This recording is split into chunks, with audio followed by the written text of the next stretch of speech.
WBRC Fox 6 News. First at 9. Starts now.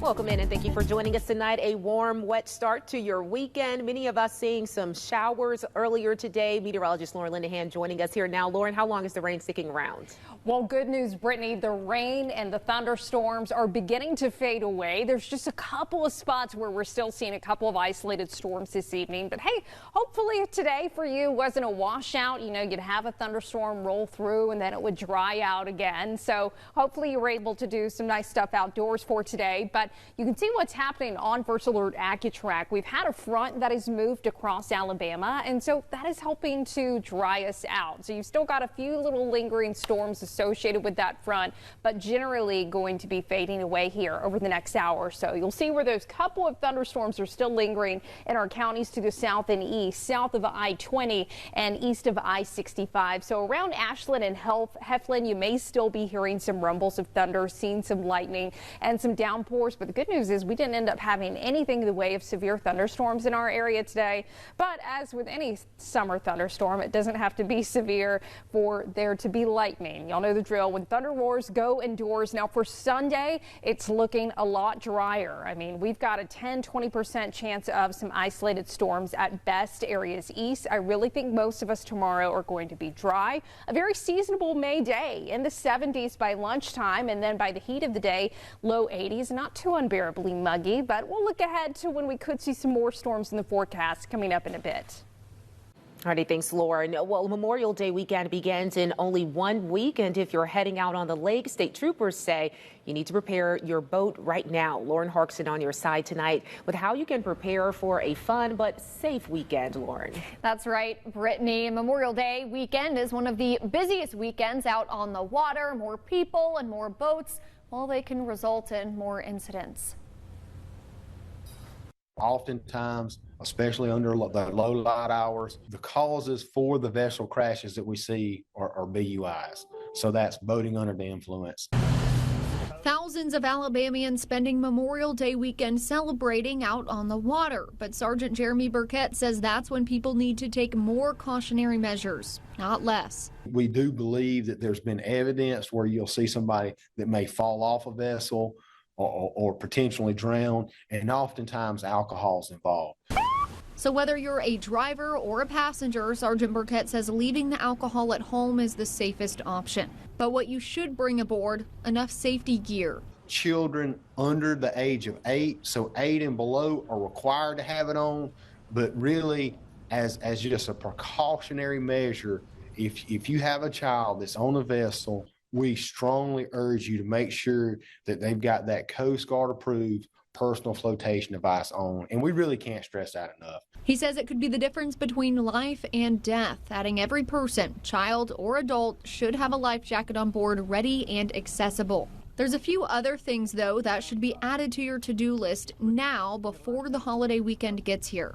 But if you don't make sure that you got the life jackets, that you got your audible, that you got your kill switch, that you got enough fuel in the vessel, hey, that your light's working properly, hey, maybe that you've got an extra battery for your vessel in case the original battery goes down. If you don't have that checklist and have all that equipment and you get out there in the water, then you can be stranded, especially during low light hours. Okay, so I know that was a long to-do list, but to make sure your boat is safe and ready to go, ALEA will be offering free courtesy boat inspections this Tuesday from 10 a.m. to noon at Pickwick Lake, Lake Gunnersville, and Logan Martin Lake. We have more information on the WBRC app about which marina or which ramp that you need to go to. Brittany. Those are some good tips. Thanks, Lauren. Well, from burpees to sit-ups and goblet squats, there was a serious workout this morning at Back 40 Beer Company in Birmingham, and it was all for a good cause. Workouts for Water is a fundraising event where people donate money to put their bodies to the test. You can see them there. The donation goes to Never Thirst, a nonprofit Christian organization that provides clean water to places worldwide that don't have it. Competitors are asked to do various exercises with the jerry cans full of water, and organizers say it's symbolic of women who spend hours carrying water in places they don't have easy access to it. Our jerry cans are filled with 20 or 30 or 40 pounds of water. For people to get the experience of carrying those around and how difficult it is great for us to experience what people go through on a day-to-day basis just for clean water. Very commendable. Organizers say over the past 13 years, Workout for Water has raised more than $5 million. Good for y'all.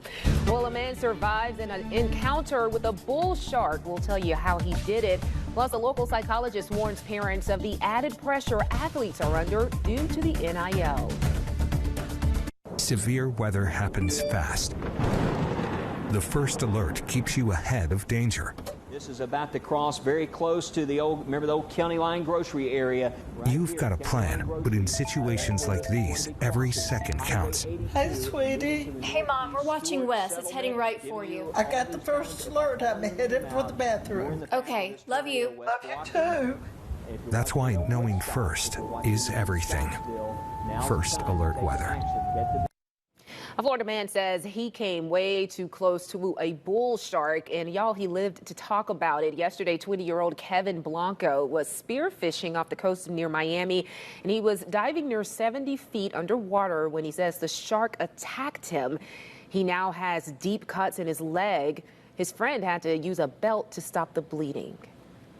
He came out of nowhere 20, 30 miles an hour, and I just see the big gray figure of him just there, and I see it every time I close my eyes, like, no joke, and he let go and swam away, and my number one thing was getting to the surface. The fear and all of the shock would have taken me out, but Blanco says he's not letting the attack keep him from doing what he loves to do. He plans to go fishing again. Well, a local psychologist says college and even high school athletes seeing more cash could have some serious consequences that parents need to be looking out for. Dr. Josh Claypoe says the NCAA's name, image, and likeness, or NIL, could cause added stress to already stressed out athletes. Name, image, and likeness, or NIL, as we said, allows amateur athletes to be paid by businesses for marketing. Psychologist Dr. Claypoe says that being an athlete and student is hard enough, and then comes the added ability to make a lot of money. Claypoe says adding the transfer portal to the mix creates an even bigger issue because athletes don't have to sit out, and their decision to go elsewhere may be clouded.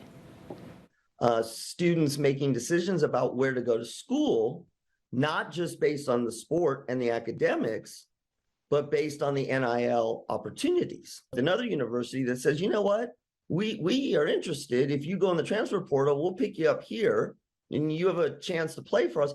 By the way, there are several businesses here who would really like to work with you. Now, some may argue the ability to make millions of dollars before even going pro is a major opportunity, and Claypoe says it can be if the athlete has the proper support system.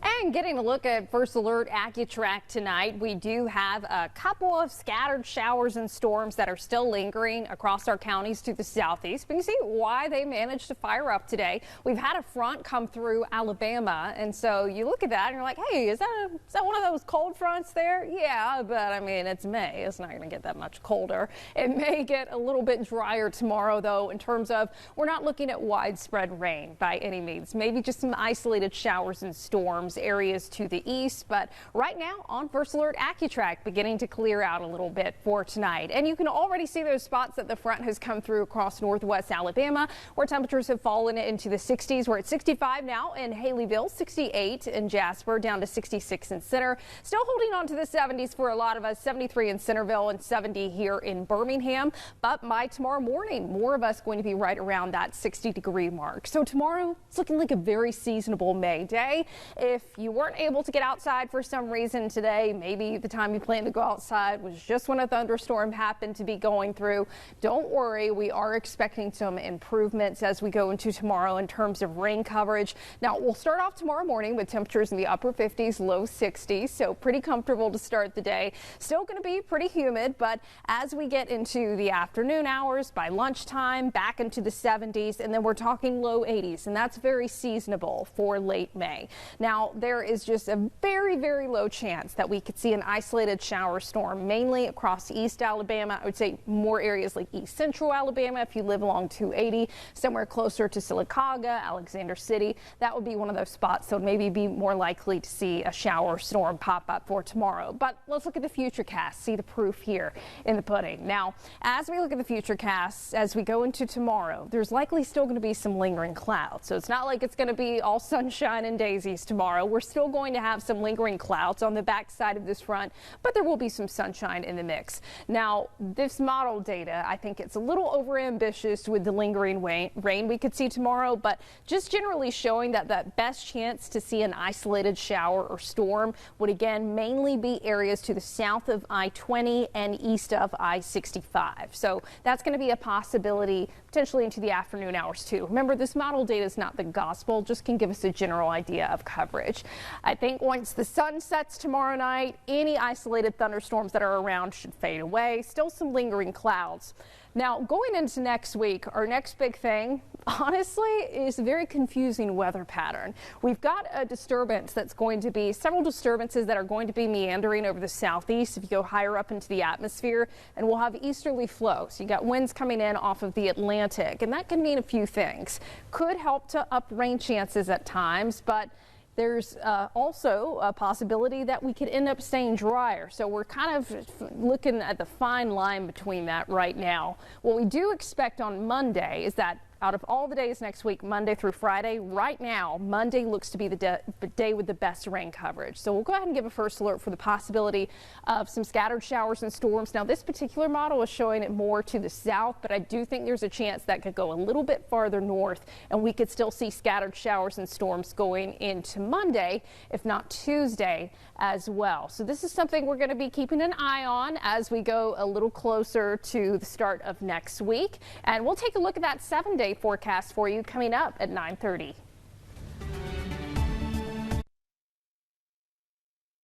Well, today an event at Cahaba Brewing that brought dogs and dog lovers together. Doodah Day, we all know it and love it. It's a tradition that started as a music festival in this park more than 40 years ago. It brings together all types of animals as well as the folks who love them, and it's all for a good cause.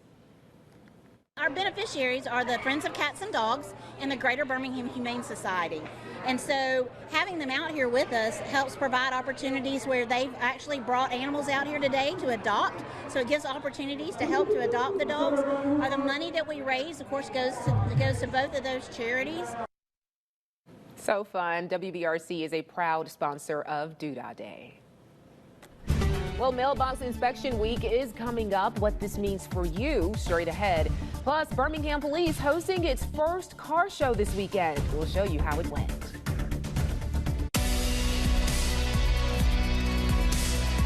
WBRC Fox 6 News is on your side. WBRC Fox 6 News, first at 9, starts now. We all got a little bit of everything today, Lauren. I saw rain, I saw sunshine, it was warm. What are we doing out there right now? Well, we had some fireworks. We did. We just had some fireworks on the sky cam. Brittany, you, Lauren, and I were so excited about it. And they, of course, I was like, I wonder if these will stick around by the time we go on air. Nope. So if you are at Regions and you happen to be watching, if you just want to fire up a few more, that'd be great. We'd love to show them off here on air. But hey, anyway, even though we don't have any fireworks, we also don't have any storms. So that's good news. Let's check in on what those temperatures are in the wake of those storms that have come through today. It hasn't been a washout by any means, but you still see the clouds lingering in the wake of those storms. Right now we're at 70 in Birmingham, still holding on to a mild 71 in Columbiana, Anniston, and Tuscaloosa. But hey, down to 64 in Coleman. That is a sign that front is on the way. Now, yes, is it cold front? Is it going to be that cold? No, not so much. I mean, it is May after all, but it's going to be drying out for tomorrow. In the meantime, how about these beautiful photos we've been getting in on the First Alert weather app? This was taken over Timberline in Calera, sent in from Mike Bullard, and you can see that beautiful view of the rainbow, very statuesque today. So as we go into the overnight hours, any isolated thunderstorms are going to be fading away, all thanks to that slightly drier air moving in. It's still going to be humid in the week ahead, and yes, there's still going to be a chance of storms. We'll let you know when they could pop up again coming up in a bit. All righty, thanks, Lauren. Well, here's something to think about. What does your mailbox look like right now? Is it broken, or are your numbers, your house numbers, still visible? Those are some questions the U.S. Postal Service is wanting you to ask yourself and see if there's a problem on your mailbox. And if there is, they want you to go ahead and fix it. Lauren Harksen on your side with the rules and regulations for Mailbox Inspection Week, Lauren. Yeah, Brittany, it's something many of us don't really tend to put high on our to-do list, checking out what shape our mailbox is in, but that's exactly why USPS wants to remind us about its importance. Sometimes without a properly working mailbox, mail carriers won't be able to drop off your mail. So I spoke with USPS spokesperson Deborah Federley about the most common issues they find with mailboxes, and a lot of it tends to be wear and tear from the weather. She says some mailboxes may be rusted or peeled, and a new coat of paint could easily just do the trick. Other times, though, the mailbox needs to, of course, be fixed. Either the post that goes into the ground is bent or broken, or the door won't really close all the way. One of the biggest problems, she says, though, a lack of house numbers. Okay, a mailbox that has the correct numbers helps our carrier deliver the mail safely and efficiently. And it's also good for local first responders. If you were to have an emergency at your home, they need to know where to reach you. And if your numbers aren't there, if one is missing, that could be a problem. And it could end up being, a life-saving situation. Now, if you're installing a new mailbox, there are some specific guidelines you need to keep in mind. USPS says to put your mailbox post 24 inches into the ground. The mailbox height should be 41 to 45 inches from the ground surface, and it should be 6 to 8 inches from the curb. Of course, like we said, do not forget to add those house numbers. Federley says it's all really to help with the mail carrier's safety and efficiency when picking up and dropping off your mail. Of course, we'll have those recommendations on our WBRC News app, too. Brittany. Great tips. Thanks, Lauren. Well, the Birmingham Police Department celebrating National Police Week with a police cruiser car show today. It was a lot of fun. This event featured modern, vintage, and tribute police vehicles. Lots of folks attending the free event at Railroad Park, taking in all the sights and spending quality time with local law enforcement from all over the metro area. We've had so many of the community to come out, and they were excited to see all of the police departments coming together. So that within itself is good, because it's always good for people to know that we collaborate all the time. They may not see it, but there's always collaboration between the various agencies. NBPD says that Hoover, Mountain Brook, Homewood, Vestavia, Calera, and Warrior, just to name a few, all participated in this really fun event. Well, fighting to keep AM radio in cars, why lawmakers are now getting involved. A new lawsuit is challenging Montana's new bill banning TikTok from personal devices. It comes as other states weigh taking possible action against this platform as well. Fox's Eliopoulos has more. Montana's statewide ban on TikTok is facing its first legal challenge just hours after being signed into law. Several of the platform's creators argue the ban violates users' First Amendment rights by blocking downloads of the app on personal devices. According to TikTok, 200,000 individual users and 6,000 businesses use the platform in Montana. We do not have any authority to come after individual TikTok users, nor do we want to. We're going after TikTok themselves. Despite having more than 150 million monthly users in the U.S., TikTok is facing growing calls from lawmakers for a nationwide ban. Many are concerned the platform could leak data to the Chinese government through its parent company, ByteDance. Last year, President Biden signed a bill preventing federal employees from using the app on government-owned devices. There's an ongoing review process right now that I can't get ahead of either to talk about the CFIUS review, to look at not only TikTok but other similar applications. TikTok has denied any connections between the app and the Chinese state. Some folks say it should be up to the individual user to assess possible risks. I don't like the sound of it just because it kind of goes against our rights. I mean, I think it's not something that a state should decide. I think TikTok is definitely a consumer platform. If Montana's law survives the legal challenges, it would go into effect next January. Anna Eliopoulos, Fox News. Well, we've got a front coming through, not necessarily going to cool us down a lot, but it will help with the humidity a touch. We'll let you know when we can see some even drier air coming up next in my full forecast. Well, the rain has mostly come to an end across our area, but there's still some lingering clouds on our first alert sky vision tonight here in Birmingham from Brookwood Baptist Medical Center, holding on to a solid 70 degrees. And I mentioned, yeah, it's going to get drier behind the front. It's not necessarily going to be a ton less muggy, but we'll take what we can get. But notice winds are coming in out of the north now at 5 to 10 miles per hour. That's a sign instead of those southerly winds, we've got those northerly winds in place that will help to make it a touch drier. So first alert AccuTrack tonight, most of us are done with the rain. Just a couple of spots in areas to the south and east that we're still holding on to a couple of showers. Not even detecting any lightning on this little shower moving through Randolph County. So you can see around Woodland, closer to Wedowee, up towards Bucktown as we get to the Georgia-Alabama line. Got a couple of showers that are pushing to the south and east, and then we go a little farther to the southwest in Tallapoosa County. We've got a couple of lingering showers to the south and east of Dadeville. So if you're in Camp Hill,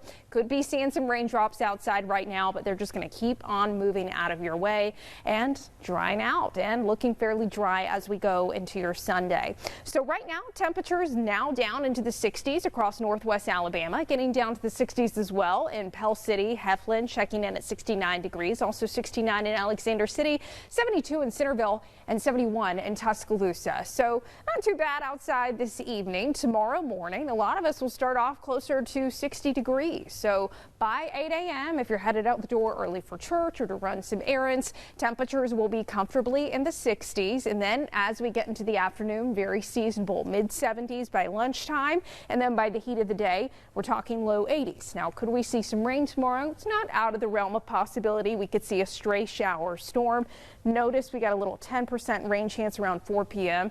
It's not going to be the same for all of us. I think if you live south of I-20, east of I-65, and some of our counties in east central Alabama, you may stand that best chance of seeing a stray shower storm. So let's look at the future cast to give us a better idea. So for tonight, again, clearing out with rain. There's still going to be some lingering clouds on the backside of this front, so it's not like it's going to be all abundant sunshine for tomorrow. We'll still have some clouds around in the mix, but here we go tomorrow afternoon, showing a partly sunny sky. Wind still coming out of the north, so keeping us dry. That best chance for seeing a little pop-up shower tomorrow would be this corridor here closer to I-85. So if you live somewhere like Ashland, Alexander City, over towards Heflin, maybe Roanoke, not out of the question you could see a stray shower. I think the rest of us, though, will be fairly dry. And see our future cast picking up on this late tomorrow afternoon into the evening hours. But I think a lot of us won't even have any issues on Sunday. Now, by Monday, that's when we have a first alert for the possibility of a few showers and storms back in the forecast. But I have to stress, the forecast going into next week is pretty tricky. There's a lot of uncertainty, so make sure you're staying up to date with us on that first alert weather app, because it can and likely will change. Here we go Monday at noon, showing some showers and storms beginning to develop, and then as we go into the afternoon, we may see more of them developing across central Alabama. So any of these storms that develop will have the potential to produce some heavy downpours at times, some lightning. We're not looking at anything in the way of a low end severe threat yet, but this forecast, again, I want you to take this with a grain of salt, because the weather pattern we're looking at is a difficult one to pinpoint. We've basically got a little disturbance that's going to be spinning across the southeast. And as it does that, it can bring some rain chances back in the forecast. So I think that best chance would be on Monday and Tuesday. Maybe a little drier air working its way in by the middle of the week. But right now, going with some fairly seasonable temperatures. We'll talk about that more at 10. Well, if you buy a new car, it might not have AM radio in it, depending on the model. Some lawmakers on Capitol Hill are now calling for new legislation that will require automakers to continue to include AM radios in cars. WBRC's Washington News Bureau reporter Stetson Miller tells us why both Democrats and Republicans are pushing to keep it. While some argue that AM radio is a relic of the past, several senators and representatives here are pushing back, saying it's essential for emergencies, and argue many Americans still rely on AM stations for news and entertainment. as automakers like Ford, Tesla, and BMW are tuning out AM radio from their newest electric car models, several congressional lawmakers are coming out with new legislation to keep AM broadcasts a part of your everyday drive. AM radio is our emergency alert system. It's our source for news, for weather, for sports, and entertainment. And it's a crucial part of our diverse media ecosystem. We are here to send a signal loud and clear to automakers that they cannot tune us out. Massachusetts Senator Ed Markey and 12 other members of Congress from both sides of the aisle introduced the AM for Every Vehicle Act on Wednesday. It would direct the National Highway Traffic Safety Administration to issue a rule requiring automakers to keep AM radios in new cars at no cost. The sponsors of the bill say not only is it a source of news and entertainment for many Americans, but it's still very crucial in emergencies. AM radio is the backbone behind America's national public warning system. For emergency alert info from FEMA to the public during national disasters, extreme weather, chemical incidents, health emergencies, and of course, domestic terror threats. Some car makers say interference from electric motors on EVs can cause static and noise on AM radios. An automaker trade group, Alliance for Automotive Innovation, said in a statement that this is simply a bill to prop up and give preference to a particular technology that's now competing with other communications options, and added that there are several ways to get emergency alerts through the integrated public alerts and warning system. But the National Association of Broadcasters President Curtis Leggett argues it's still important because many Americans rely on it to get information. It matters to communities across the country. You know, our audiences, radio audiences, remain very reliant on AM radio. There are tens of millions of listeners across the country who are tuning in to AM radio every month. The bill also calls for the Government Accountability Office to study whether or not other communication systems could replicate the effectiveness of AM radio, and neither Tesla nor Ford returned a request for comment on this story. In Washington, I'm Stetson Miller. This is the USFL. Giants USDA primetime football. Except no substitutes. Well, wedding season is upon us, and it's not getting any cheaper to tie the knot. Our investigative reporter with consumer reporter Rachel Depompa has more ideas on little things you can do to save big on your big day.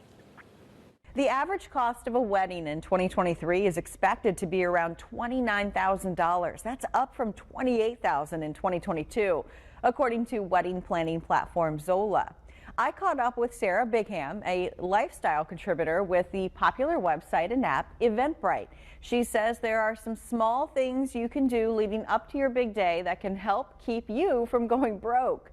Number one, look for free tastings to help you narrow down your caterer. I've seen these offered pretty regularly from catering companies and restaurants. It's a great way to nibble a few bites, see what might work for your menu at your own wedding without having to pay for those very expensive catering tasting menus. Flowers can also cost more than you think as you are planning your wedding. Sarah has a good idea to help you not spend as much. Flowers are costly, so grab your girlfriends and do it yourself. There are plenty of flower arranging classes, flower crown workshops, and even make your own bouquet classes found on Eventbrite.com. Sarah says another way to save money on your special day is to consider doing your own makeup or have a friend do it for you. You could even take a bridal makeup class to help find ideas. There's also a ton of makeup tutorial videos on TikTok. With this, watching your wallet, I'm Rachel Depompa. 4 years after her newborn baby was found dead in the woods, a Georgia mother now facing charges. We'll tell you why. You don't want to endanger the lives of anybody that may be on your vessel.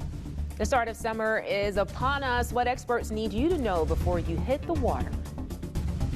And in true summer form, we had some scattered thunderstorms around today. We'll let you know when our next chance of stormy weather is in the forecast coming up. And a workout for a good cause, what people did to get fit with water. Live and on your side, you're watching WBRC Fox 6 News Saturday.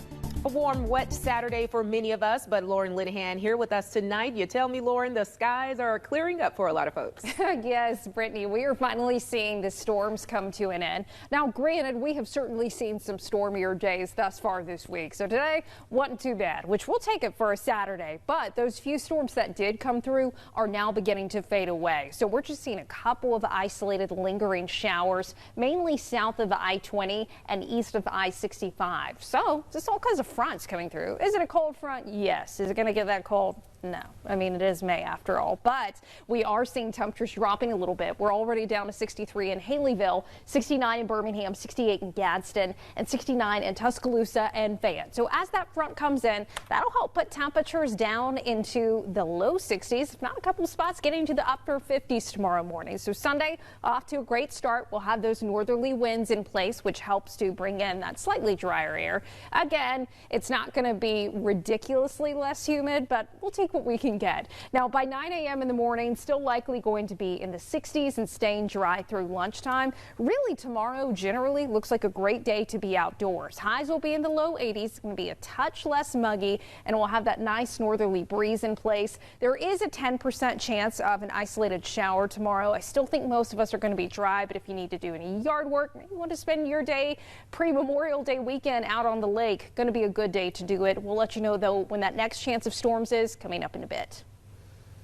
In Georgia, nearly 4 years after a newborn baby known as Baby India was found abandoned inside of a plastic bag in the woods, fortunately, she was alive. Her mother has been arrested and is now facing charges. Forsyth County deputies say they were able to use advanced DNA technology to locate the child's father about 10 months ago, but he didn't even know the baby existed. As John Shirek explains, the same DNA evidence, they say, then led them to the mother. It was DNA that detectives say finally, after 4 years, linked this abandoned newborn girl they've always called Baby India to now 40-year-old Karima Jawani, the woman who had just given birth hours earlier inside a car. Forsyth County Sheriff Ron Freeman revealing details about that night, never released until now. Karima Jawani drove alone for a significant period of time after the birth of Baby India with the child in the car, and she made no effort to leave this child at any safe place where there was any remote possibility of her being located until she decided to tie the baby in a plastic bag and throw it into the woods to die. The sheriff says divine intervention saved Baby India that night. Alan Raggets and his family just happened to hear the baby's cries from their home, called 911. We can hear a baby crying in the woods outside of our house. Deputy Terry Roper, himself a father, reached the baby first.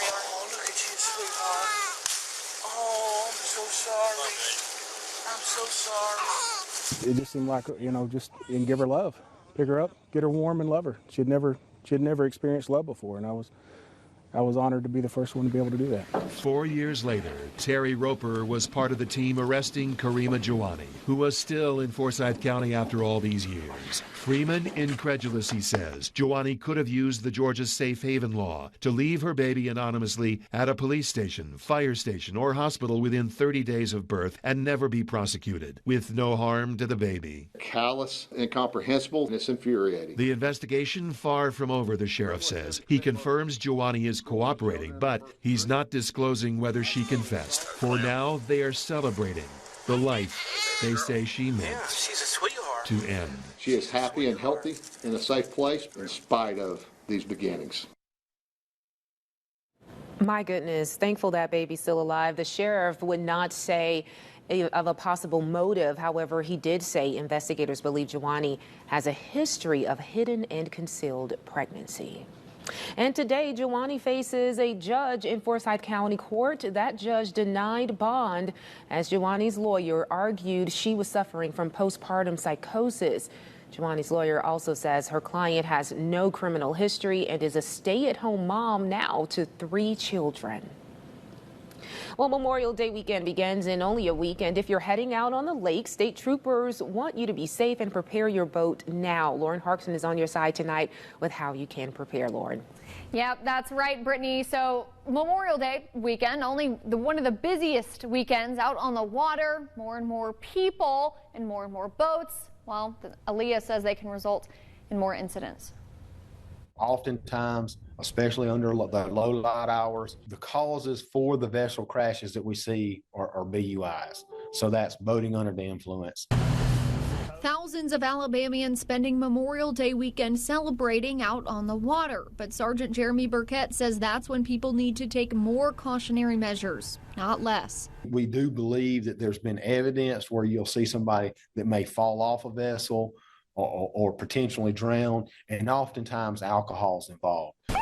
So whether you're a driver or a passenger, Sergeant Burkett says leaving the alcohol at home is the safest option. But what you should bring aboard, enough safety gear. Children under the age of 8, so 8 and below, are required to have it on. But really, as just a precautionary measure, if you have a child that's on a vessel, we strongly urge you to make sure that they've got that Coast Guard approved personal flotation device on. And we really can't stress that enough. He says it could be the difference between life and death, adding every person, child or adult, should have a life jacket on board ready and accessible. There's a few other things, though, that should be added to your to-do list now before the holiday weekend gets here.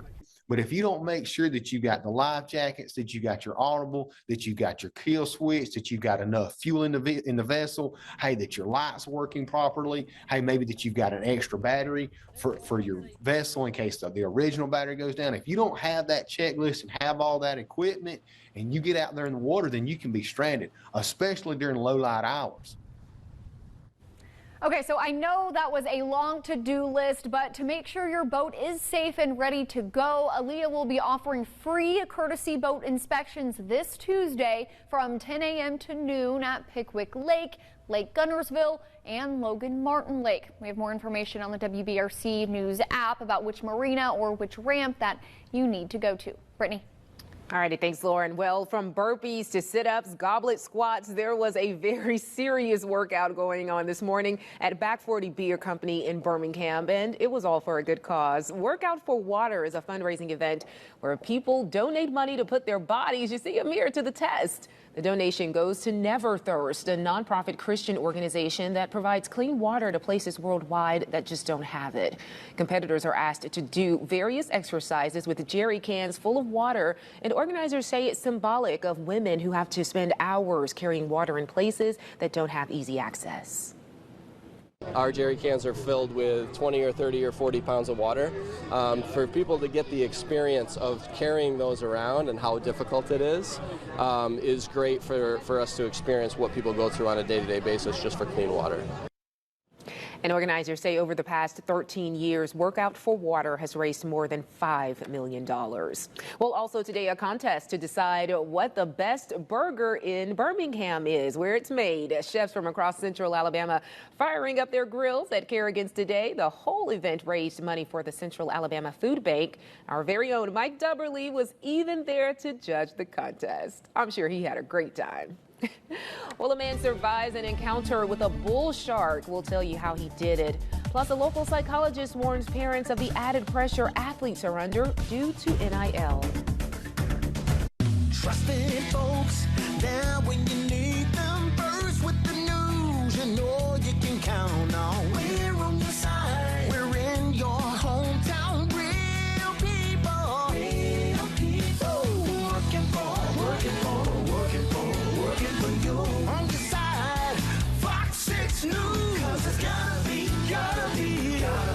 Fox 6 News. It's gotta be Fox 6 News. Well, President Biden is trying to handle both in global and domestic priorities while at this weekend's G7 summit in Japan. Fox News correspondent Peter Doocy is traveling with the president and has the latest. President Biden spending time with members of the so-called Quad on the sidelines of the G7 summit Saturday. The U.S., Japan, Australia, and India pledging a joint approach on a range of issues, including how to respond to China's growing influence and military presence in the region. I think a great deal of the future of our world is going to be written here in the Indo-Pacific. And together, I think we're going to continue to ensure that the future provides more opportunity, prosperity, and stability than anything else. And with so many world leaders in one place, Ukrainian President Volodymyr Zelensky paying a visit to Japan, getting a warm welcome as he tries to shore up more support for his country's continued defense against the Russian invasion. Zelensky thanking the U.S. for its decision to provide Ukrainian pilots with training for F-16 fighter jets. I'm very happy. Thank you very much. They will help our society, our people, to save houses, families. And while the president glad hands here in Hiroshima, he's also keeping an eye on what's happening back in Washington as talks continue over extending the debt limit, with a June 1st deadline looming on the horizon. The two sides reportedly not close to a deal. Mr. Biden, however, says he's optimistic. I still believe we'll be able to avoid a default, and we'll get something decent done. The president is set to fly back to Washington on Sunday, ending his Asia trip early as the White House tries to hammer out a deal. In Hiroshima, Peter Doocy, Fox News. Well, if you're tired of these high interest rates, some good news could be coming your way soon. Federal Reserve Chairman Jerome Powell says the Fed may reconsider its interest rate policy and put a pause on those hikes. But he says no final decision has been made just yet. Right now, inflation is hovering around 5%, and he wants it down to 2%. Inflation isn't as high as it was when I was in college. It's nonetheless far above our 2% objective. And many people are currently experiencing high inflation for the first time in their lives. The Federal Reserve first increased its key rate 14 months ago in order to cool down high inflation. Well, a Florida man is now talking about a scary encounter he had with a bull shark. Yesterday, 20-year-old Kevin Blanco was spearfishing off the coast near Miami, and he says he was diving nearly 70 feet underwater when the shark just came out of nowhere. He now has deep cuts in his leg, and his friend had to use a belt to stop the bleeding. He came out of nowhere 20, 30 miles an hour, and I just see the big gray figure of him just there, and I see it every time I close my eyes, like no joke. And he let go and swam away, and my number one thing was getting to the surface. Definitely glad he let go. Blanco says he's not letting this attack keep him from getting back into the water and doing what he loves. He says he plans to go fishing again. Well, a local psychologist says college and even high school athletes seeing more cash could have some serious consequences that parents need to be looking out for. Dr. Josh Claypoe says the NCAA's name, image, and likeness, or NIL, could cause added stress to already stressed out athletes. Name, image, and likeness allows amateur athletes to be paid by businesses for marketing. Dr. Claypoe says being an athlete and student is already hard enough, and then comes the added ability to make a lot of money. So Claypoe says adding the transfer portal to the mix creates even more pressure for these athletes. And since they don't have to sit out anymore, their decision to go elsewhere may be clouded. Students making decisions about where to go to school, not just based on the sport and the academics, but based on the NIL opportunities. Another university that says, you know what, we are interested. If you go in the transfer portal, we'll pick you up here and you have a chance to play for us. By the way, there are several businesses here who would really like to work with you. And some may argue that the ability to make millions of dollars before even going pro for an athlete is a major opportunity. Claypoe says that it can be if that athlete has the proper support system in place. Well, looking at our first alert AccuTrack tonight, storms are fading away and Sunday's shaping up to be a little bit drier. We'll look at that next storm chance in the forecast and talk next week's complicated weather pattern coming up next in my full forecast. WBRC TV is an equal opportunity employer and from time to time has open positions at the station. If you are interested in additional details or to apply for an opening, please visit the website on the screen.